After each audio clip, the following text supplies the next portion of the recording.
حضور آپ کس وجہ سے پریزن گئے تھے؟ میں کس وجہ سے کیا تھا؟ میرے پر انہوں نے الزام لگایا تھا کہ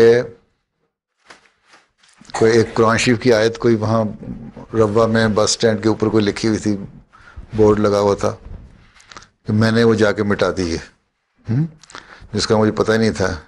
جب مجھ پہ الزام لگ گیا تب میں نے جا کے دیکھی وہ کہ ہاں واقعی کوئی آیت لکھی ہوئی تھی۔ تو اس کے بعد مقدمہ چلتا رہا، جج سنتے رہے۔ اس کے بعد انہوں نے پہلے فیصلہ کیا ہوتا ہے کہ احمدیوں کو سزا دینی ہے، پھر انہوں نے فیصلہ کیا کہ ہم 2-3-4 آدمی جو تھے نا، میرے سے علاوہ 2-3 آدمی، ان سب کو جیل میں ڈال دو۔ انہوں نے مٹایا ہے، بس مولویوں سے ڈر کے وہاں کچھ ہوتا ہے۔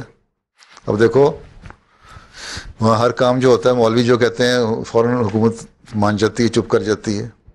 احمدیوں کو تنگ اس لیے کیا جا رہا ہے، مولوی سے بڑے ڈرتے ہیں لوگ، تو حکومت بھی ڈرتی ہے، انصاف نہیں رہا ہے، تو پھر یہی کچھ ہوتا ہے۔